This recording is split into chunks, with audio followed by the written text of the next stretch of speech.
மத்திய பட்ஜெட்டில் தமிழ்நாட்டு மக்களின் எதிர்பார்ப்புகளை மத்திய அரசு நிறைவு செய்யும் என நம்புவதாக தெரிவித்த முதலமைச்சர் மு.க.ஸ்டாலின் பல்வேறு திட்டங்களுக்கு போதிய நிதியை ஒதுக்க வேண்டும் என வலியுறுத்தினார்.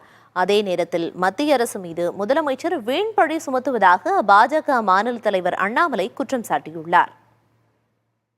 முதலமைச்சர் மு.க.ஸ்டாலின் தனது சமூக வலைதள பக்கத்தில் வெளியிட்டுள்ள பதிவில் 3 ஆண்டுகளாக விடுவிக்கப்படாமல் இருக்கும் சென்னை மெட்ரோ ரயில் திட்டத்திற்கான நிதியை விடுவிக்க வேண்டும் என வலியுறுத்தியுள்ளார்.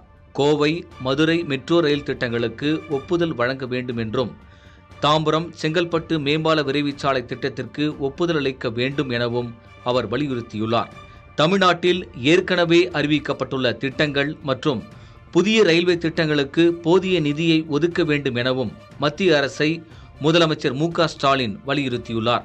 கிராமப்புற மற்றும் நகர்ப்புற வீட்டு வசதி திட்டத்தின் கீழ் கட்டப்படும் வீடுகளுக்கான செலவு வரம்பை உயர்த்த வேண்டும் எனவும் வலியுறுத்தியுள்ள அவர் தமது பதிவை பிரதமர் மோடி மற்றும் நிதியமைச்சர் நிர்மலா சீதாராமனுக்கு டேக் செய்துள்ளார். இதனிடையே முதலமைச்சர் மு.க.ஸ்டாலின் மத்திய அரசு மீது வீண்பழி சுமத்துவதாக தமிழக பாஜக தலைவர் அண்ணாமலை குற்றம் சாட்டியுள்ளார். அவர் வெளியிட்டுள்ள பதிவில் பிரதமர் மோடி தலைமையிலான மத்திய அரசு கடந்த 10 ஆண்டுகளில் 10,76,000 கோடி மதிப்பிலான நலத்திட்டங்களை வழங்கியிருப்பதாகவும் கூறியுள்ளார். திமுகவின் தேர்தல் வாக்குறுதியான மதுரவாயில் துறைமுகம் பறக்கும் சாலை திட்டத்திற்கு மத்திய அரசின் 5,800 கோடி ரூபாய் ஒதுக்கீடு செய்துள்ளதை முதலமைச்சர் மறைக்க முயல்கிறாரா என கேள்வி எழுப்பியுள்ள அண்ணாமலை, இந்த ஆண்டு மட்டும் 6,331 கோடி ரூபாய் மதிப்பிலான ரயில்வே திட்டங்களை தமிழ்நாட்டிற்கு பிரதமர் மோடி வழங்கியுள்ளதாக குறிப்பிட்டுள்ளார்.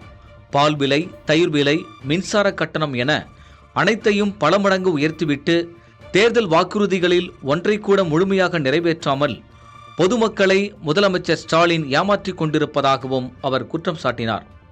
அரசியலில் தங்கள் இருப்பை காட்டிக்கொள்ள வேண்டுமென மத்திய அரசின் மீது வீண்படி சுமத்துவதா எனவும் வினவியுள்ள அண்ணாமலை, திமுக அரசு மற்றவர்களை விமர்சிப்பதை முழுநேர வேலையாக கொண்டுள்ள போக்கை மாற்றிக்கொள்ள வேண்டுமென கூறியுள்ளார்.